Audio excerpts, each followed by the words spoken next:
que passer, ça n'arrête pas. Regardez aux jumelles, il y a beaucoup de monde. Les bateaux à voile, les bateaux à moteur, et puis les bateaux de touristes aussi. Bon là on va essayer de se trouver un mouillage, on a encore une vingtaine de milles à faire. C'est vraiment très joli et avec plein de nuances de bleu au niveau de l'eau et puis voilà, les paysages sont vraiment sympas, ça donne envie. Je suis sûre qu'il y a des chouettes randonnées à faire. Vous avez vu ce bateau là? Mais ils sont tous au moteur, c'est incroyable, on n'a pas croisé un à la voile depuis qu'on est parti il y a 2 heures là. C'est fou ça. Bon, nous on a tiré quand même pas mal de bords plutôt que de le faire au moteur. Quelques maisons. Ouais, mais bon, il n'y a rien pour aller. Là-haut, il y a quelques maisons, c'est ici, là-haut. Oui, oui, on voit bien les maisons là-bas. Maison de vacances. Il y a un papillon qui s'est posé sur la casquette à l'eau. Il se repose.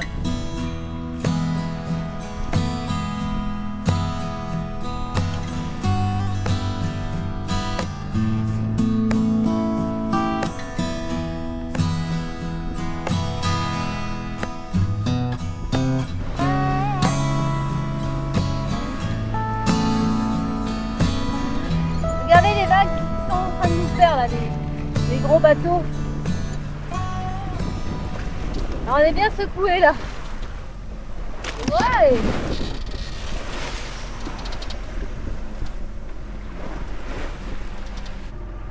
Il y a de belles nuances là de bleu dans l'eau, c'est génial. Bon ben voilà, on a fait une navigation de 30 000 et on arrive dans la cala de Brandicchini. On a eu pas mal de vent, c'était bien, on a bien avancé, on est content. Il fait très lourd et je crois qu'il y a des orages en vue. En tout cas, on n'a pas un ciel bleu aujourd'hui et on a eu pas mal de nuages. Et regardez ce qu'il y a devant nous. Eh bien, il y a du ciel gris, il y a des nuages gris. Il y a quand même encore le soleil qui est bien présent. Mais ça fait du bien d'avoir un petit peu de nuages et on espère qu'il y aura de la pluie. On a regardé la météo, ils avaient prévu de la pluie vers 15 h. Et ben, je sais pas si vous entendez, mais ça y est. Il y a un orage juste là. Bon, on va droit dessus. Bon, bah, j'espère qu'on aura une bonne pluie, que ça va bien nettoyer le bateau. Et moi, je crois que je vais en profiter pour prendre une bonne douche. Il faut vraiment qu'il pleuve beaucoup, mais ce serait chouette. C'est la première fois qu'on a un temps comme ça depuis qu'on est rentré en Méditerranée. En fait, on a eu du ciel bleu tout le temps. Pas de nuages. Et là, depuis 2-3 jours, on voit qu'il y a quand même plus de nuages dans le ciel. Mais là, vous voyez, c'est bien gris et on voit bien formation de nuages assez gris là près de la montagne. Il va sûrement pleuvoir. Alors après il pleuvra peut-être juste en montagne. En tout cas, ça fait déjà 5 minutes que ça tonne. Bon, on n'est même pas à 2000 tours et on n'arrête pas d'avoir des pannes. Je ne sais pas ce qui se passe. On arrive au mouillage, mais on doit avoir des merdes dans le réservoir. 10 degrés à tribord. Ça y est, je vais remettre 10 degrés à tribord. Vous voyez, on entend. Ça baisse en régime, on ne sait pas ce qu'il y a.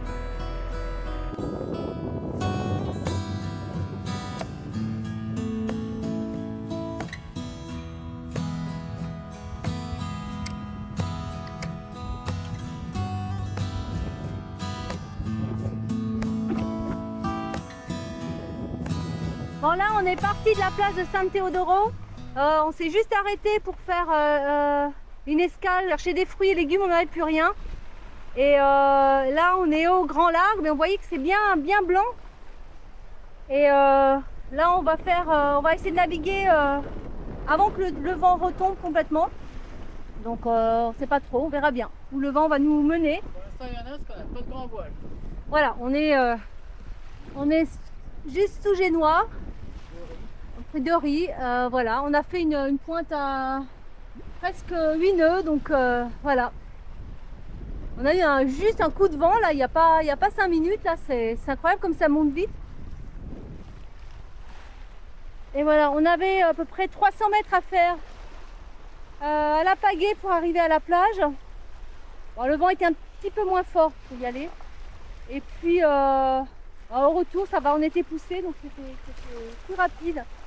Et la plage, c'est une belle plage, mais alors, elle est bondée. Je veux dire, les gens se mettent côte-côte, quoi. C'est fou. Ouais, c'est pas pour nous, quoi. Enfin, moi, j'ai du mal avec ça. Je préfère les endroits beaucoup plus calmes, les petites criques un peu à l'abri. Voilà, je sais bien qu'il faut pas rêver, on est en pleine saison, mais voilà, les grandes plages comme ça, pas terrible. Alors ça y est, là on est en route, on descend vers le sud, encore au sud. Et là il y a du vent. Voilà, là on voit les dernières lignes de Maddalena, là-bas, l'archipel de Maddalena. Et on a un force 5 à 6. Donc on marche bien. Lui a pris la barre parce que par moment il y avait des départs au loft. Donc et puis c'est agréable de barrer de ce temps-là. Alors regardez ça si c'est joli.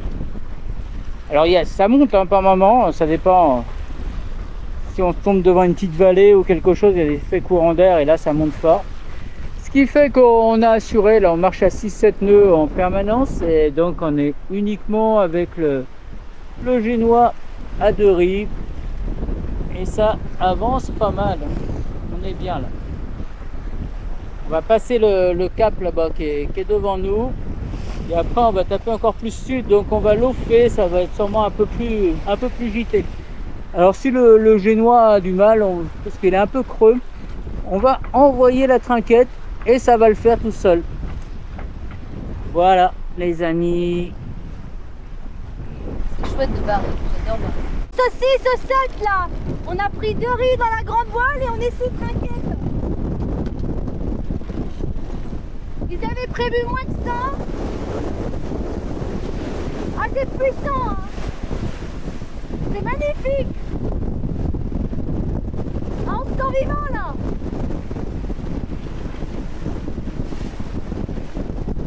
Les autres bateaux sont plus au large.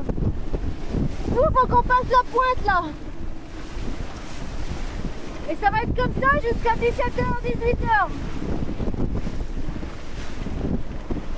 Sentez la puissance là. Wouh! Regardez comme c'est beau avec les montagnes.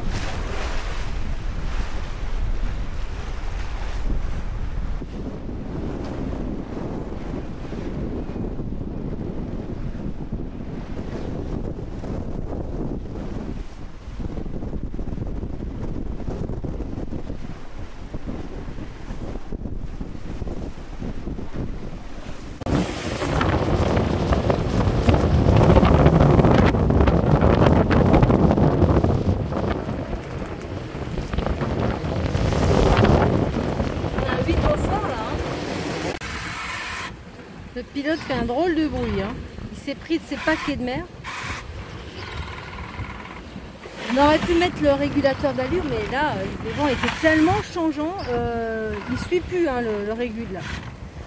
Capitaine à la barre. Bon, on avait enlevé la grande voile, on a remis la grande voile. Grande voile et trinquette. Allez, ça va un petit peu mieux là. On a la mer est moins blanche. Il y a moins de vagues. Bon, on est assez près de la côte finalement. Du coup, bon, on avait des vagues courtes, mais pas encore si hautes que ça. Alors que ceux qui sont un petit peu plus au large, bah, les vagues ont le temps de se former. On avait chaud, on voulait du vent, bah ça y est, on est bien là. On avance 7 nœuds, 5, pas mal hein. Ouais. Auprès de qui? Auprès de toi, 7 nœuds 5 auprès de toi, pas mal. Ouais.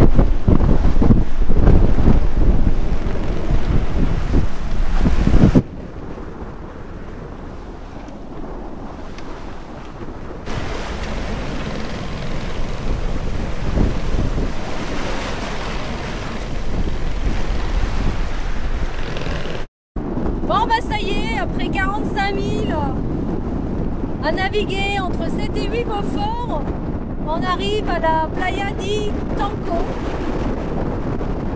Bien content d'arriver parce que bah, ça fatigue, hein, puis les vents sont très changeants.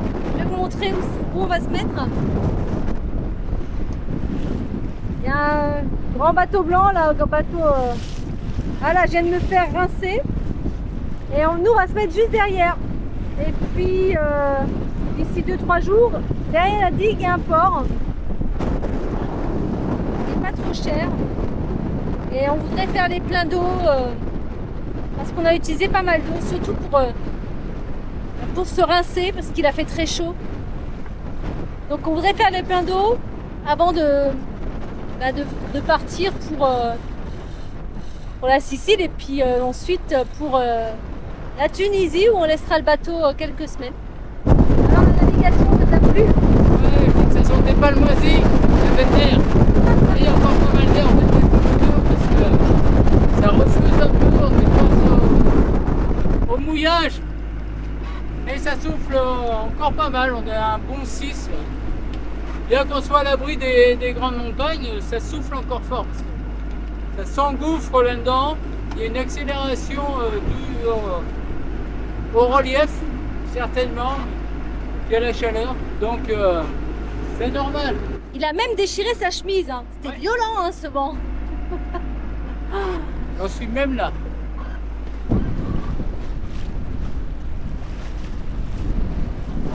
Bon, maintenant c'est repos.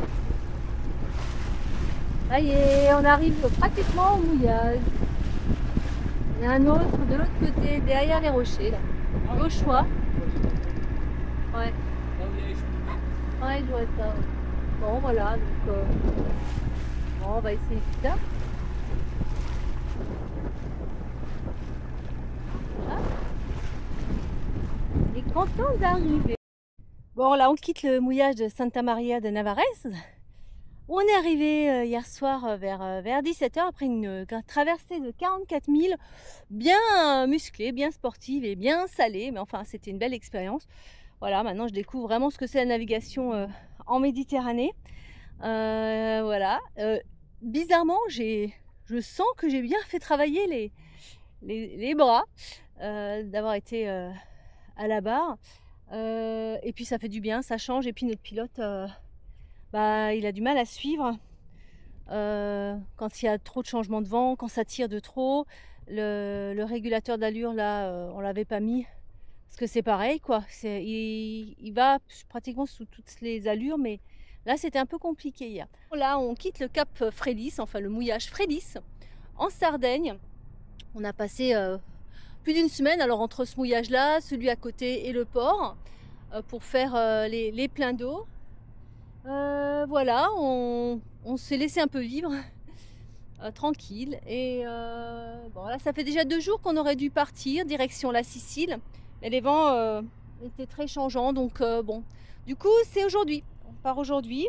On a une navigation d'environ 200 000, on va viser Palerme, mais bon on va voir parce que là on devra avoir un force 1 à 2 au près. Et puis quand ça va forcir, on devrait être plutôt portant, mais bon, ça peut encore changer la météo, elle n'arrête pas de changer en ce moment. Donc on adaptera la navigation en fonction de tout ça, du temps, du vent. Et voilà, pour pas se faire prendre dans un coup de vent, parce qu'il y a quand même un coup de vent qui arrive un peu plus haut. Et entre la Sicile et la Tunisie, c'est un peu comme dans les Bouches de Bonifacio, ça peut souffler très fort. Donc on adaptera, voilà, en fonction de la météo. Le capitaine est paré pour partir. Et puis ça fait du bien de prendre un peu la mer. Voilà. Donc une navigation de 200 000 et puis on se retrouve un peu plus tard en mer.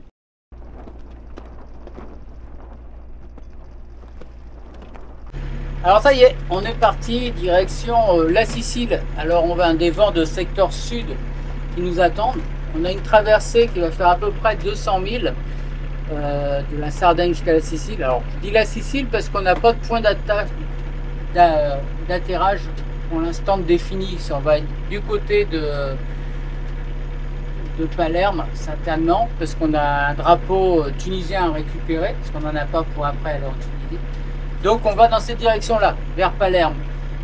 Ce qui nous attend, c'est pas mal de vent près, donc on risque de faire pas mal de près bon plein au départ, et ensuite des vents qui auraient plutôt tendance à être changeants. On va peut-être faire du portant, tout nous attend. En tout cas, ça va pas être une traversée très musclée. Alors là, vous entendez le moteur, c'est parce qu'on était à moins 40 ampères sur les batteries, c'est-à-dire qu'on était au niveau minimum de charge, parce que ça nous prend énormément d'énergie quand on sert de Starlink pour envoyer les vidéos. Donc là, il fallait qu'on charge un peu. Il y a un petit vent léger de à peu près 3-4 nœuds, 5 nœuds, mais on a juste la grand voile et on marche un peu au moteur pour recharger les batteries. On va le laisser prendre un petit peu, puis après on va couper, on va continuer à la voile dès qu'on aura suffisamment de batterie. C'est toujours en Sardaigne. À la pointe là-bas, c'est Cagliari. Bon, on a changé nos programmes, on devait aller en Sicile. Et puis, depuis quelques jours, les vents font n'importe quoi. Et du coup, ils étaient plus du tout bons. Et en même temps, il fallait qu'on trouve un drapeau tunisien, puisque fin du mois, on va être en Tunisie. Pour quelques semaines, on va laisser le bateau. Et donc, du coup, on s'était dit qu'on allait en prendre à Palerme. Mais on a appelé, ils en ont pas. Donc on pouvait rejoindre facilement la Sicile, là, et c'était bon, on aurait été au portant, on était un peu de temps, mais c'était pas grave, c'était bon. Mais après, il fallait rejoindre Palerme pour aller chercher notre drapeau, parce qu'on n'a pas trouvé d'autres pavillons tunisiens avant. Et là, par contre, ça le faisait plus trop, donc ça aurait été un peu embêtant. On perdait beaucoup de temps pour rejoindre Palerme. Après, on avait à nouveau les vents contraires pour revenir. Donc on s'est dit, on va plutôt aller à Cagliari, et puis on a téléphoné, là ils ont des drapeaux tunisiens, donc on va faire ça. Et puis on partira sur la Sicile un peu plus tard. Ouais, parce qu'en fait on est parti, on n'a pas pensé du tout au drapeau tunisien. On en a plein des drapeaux, mais celui-là on l'a pas. Bon, et comme on peut pas rentrer dans un pays sans drapeau, puis en Tunisie ça rigole pas, hein, donc bon. Du coup, bah, c'était cette option qu'on a prise.